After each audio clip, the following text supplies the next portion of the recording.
السلام عليكم ورحمة الله وبركاته. بسم الله الرحمن الرحيم. الحمد لله رب العالمين والصلاة والسلام على سيدنا محمد وعلى آله وصحبه أجمعين. أما بعد. മതനിഷേധികളായ ആളുകൾ മതത്തെയും ദൈവത്തെയും നിഷേധിക്കാൻ വേണ്ടിയിട്ട് ഉന്നയിക്കുന്ന ഒരു ആർഗ്യുമെൻ്റാണ് absence of evidence is evidence of absence എന്നുള്ളത്. അതായത് ദൈവത്തിന് തെളിവില്ല, ആയതുകൊണ്ട് തന്നെ ദൈവം ഇല്ല എന്നാണ് അവർ സ്ഥിരപ്പെടുത്തിക്കൊണ്ടിരിക്കുന്നത്. ദൈവത്തിന് ധാരാളം തെളിവുകളുണ്ട്. നമുക്കറിയാം, Kalam cosmological argument, designer argument, the argument of free well, അതുപോലെ തന്നെ കണ്ടിൻജൻസി ആർഗ്യുമെന്റ് തുടങ്ങി ധാരാളം തെളിവുകൾ ദൈവമുണ്ടെന്ന് സ്ഥിരപ്പെടുത്താൻ ഉണ്ട്. എൻ്റെ വിഷയം ദൈവമുണ്ടെന്ന് സ്ഥിരപ്പെടുത്തലോ അല്ലെങ്കിൽ ദൈവത്തിന് തെളിവുണ്ട് എന്ന് സ്ഥിരപ്പെടുത്തലോ അല്ല. ആയതുകൊണ്ട് തന്നെ ഞാൻ അത്തരം വിഷയങ്ങളിലേക്ക് കടക്കുന്നില്ല. മറിച്ച് absence of evidence is evidence of absence എന്നുള്ളത് കേവലം ഒരു ലോജിക്കൽ ഫാലസി മാത്രമാണ്. ഇൻഷാ അല്ലാഹ് ഒരു 4 പോയിന്റിലൂടെ ഈ ഒരു ആർഗ്യുമെന്റ് തീർത്തും അബദ്ധമാണെന്ന് ഞാൻ സ്ഥിരപ്പെടുത്താം. ഒന്നാമതായി നാം മനസ്സിലാക്കേണ്ടത്, ഒരു തെളിവുകളുടെ അഭാവം എന്നുള്ളത് ഏതെങ്കിലും ഒരു വസ്തുവിൻ്റെ ഇല്ലായ്മയുടെ തെളിവല്ല, മറിച്ച് കാലമത്രയും പ്രസക്തമായ ഒരു തെളിവും നമുക്ക് ലഭിച്ചിട്ടില്ല എന്നാണ് അത് അർത്ഥമാക്കുന്നത്. ഉദാഹരണത്തിനായി രോഗാണുക്കൾ. നമുക്കറിയാം, വർഷങ്ങൾക്ക് ശേഷമാണ് ശാസ്ത്രം രോഗാണുക്കളെ കണ്ടെത്തുന്നത്. ഇന്നാലിന്ന രോഗമാണ് ഈ രോഗം പടർത്താൻ കാരണമാകുന്നത് എന്ന് ശാസ്ത്രം കണ്ടെത്തുന്നത്. അതിനർത്ഥം ശാസ്ത്രലോകം ബാക്ടീരിയയെ അല്ലെങ്കിൽ രോഗാണുവിനെ കണ്ടെത്തുന്നതിന് മുമ്പ് ആ രോഗം അല്ലെങ്കിൽ ആ ബാക്ടീരിയ ഇല്ലായിരുന്നു എന്ന് അതൊരിക്കലും അർത്ഥമാക്കുന്നില്ല. അതുപോലെ തന്നെ നമുക്കറിയാം, അമേരിക്ക 1492 ഒക്ടോബർ 12 ഇറ്റാലിയൻ സഞ്ചാരിയായ ക്രിസ്റ്റഫർ കൊളംബസ് ആദ്യമായി അമേരിക്ക കണ്ടെത്തുന്നത്. അതിനു മുമ്പ് അമേരിക്ക എന്നൊരു ഭൂപ്രദേശം അവിടെ ഇല്ലായിരുന്നു എന്ന് അത് അർത്ഥമാക്കുന്നില്ല.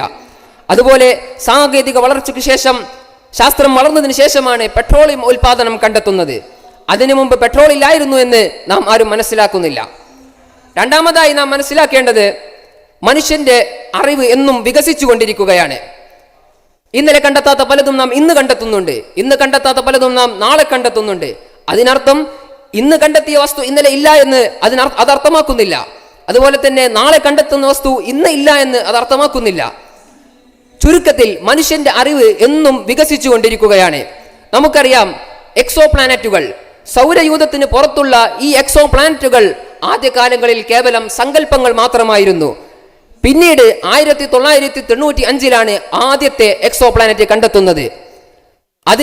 അതുപോലെ തന്നെ 2009 നൂറുകണക്കിന് ഗ്രഹങ്ങൾ കണ്ടെത്തുന്നത്. അതിനർത്ഥം അതിന് മുമ്പ് 2009 മുമ്പ് അല്ലെങ്കിൽ 1995 മുമ്പ് എക്സോ പ്ലാനറ്റുകളോ അല്ലെങ്കിൽ ഗ്രഹങ്ങളോ ഇല്ല എന്ന് അതൊരിക്കലും അർത്ഥമാക്കുന്നില്ല. മറിച്ച് അതിന് വേണ്ട എവിഡൻസ്, തെളിവ് നമുക്ക് ലഭിച്ചിട്ടില്ല എന്നാണ് അത് അർത്ഥമാക്കുന്നത്. അതുപോലെ തന്നെ ശാസ്ത്രത്തിന്റെ നിലവിലെ പഠന സാന്നിധ്യമാണ് അന്യഗ്രഹങ്ങളിൽ ജീവികളുടെ സാന്നിധ്യം ഉണ്ടോ എന്നുള്ളത്. നമുക്കറിയാം, ശാസ്ത്രം ഇതുവരെയായിട്ട് അതിനൊരു എവിഡൻസ്, തെളിവ് ശാസ്ത്രം കൊണ്ടുവന്നിട്ടില്ല. അതിനർത്ഥം മറ്റു ഗ്രഹങ്ങളിൽ ജീവിയില്ല എന്ന് അത് അർത്ഥമാക്കുന്നില്ല.